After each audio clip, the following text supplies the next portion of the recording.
नमस्कार, तरुण भारत न्यूज बुलेटिनमध्ये आपल्या सर्वांचं स्वागत. पाहूयात स्थानिक घडामोडी. अनेक वाटाघाटीनंतर काँग्रेस हायकमांडने अखेर सिद्धरामय्या यांच्यावर मुख्यमंत्रीपदाची धुरा सोपवली, तर डी.के. शिवकुमार यांना उपमुख्यमंत्रीपद देण्यात आले.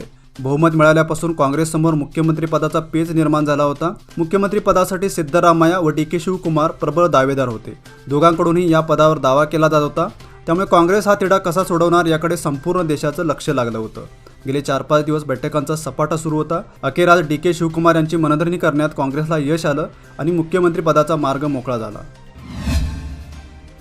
कर्नाटक हद्दीतील वाईल्ड लाईफ एरियात परराज्यातील वाहनांना आता शुल्क आकारणी करण्यात येत असून लहान वाहनांना 20 रुपये तर अवजड वाहनांना 50 रुपये मोजावे लागणार आहेत. सध्या अनमोड, बंडीपूर व नागरगोळ येथे हे नियम लागू करण्यात आले असून प्रत्यक्ष शुल्क आकारणी सुरू आहे. स्थानिक वाहनांना मात्र यातून सूट देण्यात आले. 29 मे पासून नवीन शैक्षणिक वर्षाला सुरुवात होत असून शिक्षण विभागाने जय्यत तयारी सुरू केली. शाळेच्या पहिल्या दिवशी विद्यार्थ्यांचं जल्लोषात स्वागत करण्यासह विविध सूचना शिक्षण विभागाने शाळा आणि पालकांना केल्या. नवे शैक्षणिक वर्ष सुरू होण्यासाठी अवघा 11 दिवसांचा कालावधी शिल्लक आहे. त्यामुळे शिक्षण खात्यासह विद्यार्थ्यांची लगबग वाढली. शिक्षण खात्याने शैक्षणिक वेळापत्रकही जाहीर केले.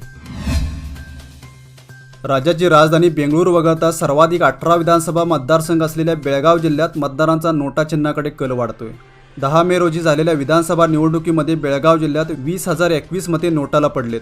रायबाग मतदारसंघात नोटाला सर्वाधिक 1860 तर सर्वात कमी 586 मतदान सौंदती यल्लमा मतदारसंघात झाले. 10 रुपयांचे नाणे चालणार नाही, नोट द्या, हे विक्रेत्यांचे आणि व्यापाऱ्यांचे उत्तर ऐकून नागरिक हैराण झालेत. इतरत्र 10 रुपयांचे नाणे आजही चलनात ग्राह्य मानले जात असताना बेळगावमध्ये मात्र हे नाणे का चालत नाही असा प्रश्न सध्या बेळगावकरांना पडला आहे. याच संदर्भात प्रादेशिक आयुक्त M.G. हिरेमठ यांच्याशी संपर्क साधला असता त्यांनी 10 रुपयांचं नाणं रद्दबातल झालेलं नाही, लवकरच आपण तसा आदेश प्रसिद्ध करणार असल्याचं स्पष्ट केलं. काही दिवसांपूर्वी शहर आणि उपनगरांमध्ये खेचर आणि गाढवांचा कळप दाखल झाला असून त्यांचे चारा आणि पाण्याशिवाय हाल होत आहेत. रात्री अंधाराचा फायदा घेऊन त्यांना या भागात सोडण्यात आल्याची शक्यता आहे. त्यामुळे प्रशासनाने याकडे लक्ष देऊन या गाढवांची व्यवस्था करावी अशी मागणी प्राणीप्रेमीमधून होत आहे. जिल्हा स्तरावरील प्राचार्य, प्राध्यापक व शिक्षकेतर कर्मचाऱ्यांना सेवा सुविधा उपलब्ध करून देण्याचा अधिकार पदवी पदव्युत्तर शिक्षण खात्याच्या जिल्हा उपसंचालकांना देण्यात आला आहे. त्यामुळे प्राध्यापक वर्गातून समाधान व्यक्त होत आहे. पदवी पदव्युत्तर विभागातील कर्मचाऱ्यांच्या पगारवाढीच्या सुविधा, रजा मंजुरी आणि इतर सेवेत बदल करण्याचा अधिकार उपसंचालकांना देण्यात आला आहे. त्यामुळे आता प्राध्यापकांची बेंगळूर वारी चुकणार आहे. बऱ्याचशा सोयीसुविधा बेळगाव येथील जिल्हा शिक्षण उपसंचालकांकडून पुरवल्या जाणार आहेत.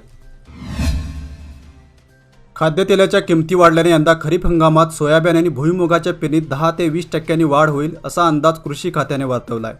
तेलाचे भाव मागील वर्षांपासून वाढले आहेत. 1 किलो तेलासाठी 200 रुपये मोजावे लागत आहेत. त्यामुळे काही शेतकरी सोयाबीन आणि भुईमुगाच्या पिकाकडे वळलेत. सोयाबीन आणि भुईमुगापासून तेलाचं उत्पादन होतं. त्यामुळे यंदा उन्हाळी हंगामात देखील भुईमुगाच्या क्षेत्रात वाढ झाली होती.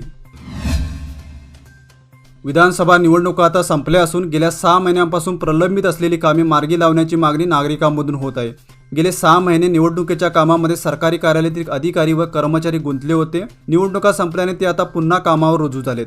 त्यामुळे प्रलंबित असलेली कामे तातडीने पूर्ण करण्यासाठी पावले उचलावीत अशी मागणी सर्वसामान्य जनतेतून होत आहे. ढोणेवाडी, कसनाळ, मनकापूर परिसरातील विहिरी आणि कूपनलिकांनी तळ गाठल्यामुळे पाण्याअभावी हातातोंडाला आलेली पिके सुकत आहेत.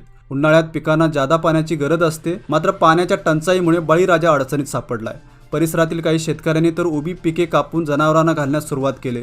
त्यामुळे यावर कायमस्वरूपी तोडगा काढावा अशी मागणी शेतकऱ्यांमधून होत आहे. पाण्याची पातळी खालावल्यामुळे सध्या गाळ मिश्रित पाणी येत असून शहरवासियांनी पाणी जपून आणि गरम करून वापरावं असं आवाहन निप्पाणी नगरपालिकेतर्फे करण्यात येत आहे. या संदर्भात रिक्षाद्वारे शहर व उपनगरांमध्ये जनजागृती केली जात आहे. जवाहर तलावाची पाणी पातळी खालावल्यामुळे गाळ मिश्रित पाणी येत असून पाण्याचं शुद्धीकरण करण्यासाठी वेळ लागत आहे. अशातच अधूनमधून वीज पुरवठा खंडित होत असल्यामुळे कामात व्यत्यय येतोय. त्या पार्श्वभूमीवर नगरपालिकेतर्फे जनजागृती करण्यात येत आहे. 10वीचा निकाल लागल्यानंतर आता पुढील शैक्षणिक वर्षासाठी विद्यार्थ्यांसह पालकांची लगबग सुरू आहे. यंदा विद्यार्थ्यांमधील वाढलेल्या टक्केवारीचं प्रमाण पाहता प्रवेशासाठी चुरस निर्माण करून विद्यार्थ्यांकडून डोनेशनच्या रूपात मोठ्या प्रमाणात पैसे उकळले जाण्याची शक्यता आहे. त्यामुळे याकडे शिक्षण खाते लक्ष देणार का असा सवाल उपस्थित केला जात आहे. महाविद्यालयांच्या माध्यमातून विद्यार्थ्यांना पर्याय उपलब्ध झाला आहे. मात्र दर्जेदार शिक्षणाच्या नावाखाली हजारो रुपये डोनेशन उकळत संस्थाचालकाकडून शिक्षणाच्या मूळ उद्देशाला हरताळ बसला जात आहे. त्यामुळे पालकांनी जागरूक होण्याची गरज आहे. आजच्या बुलेटिनमध्ये इथेच थांबूया. अधिक माहिती आणि ताज्या घडामोडींसाठी पाहत राहा Tarun Bharat YouTube channel. Subscribe करा, लाईक करा आणि जरूर शेअर करा. तसेच दररोज सकाळी वाचा दैनिक तरुण भारत.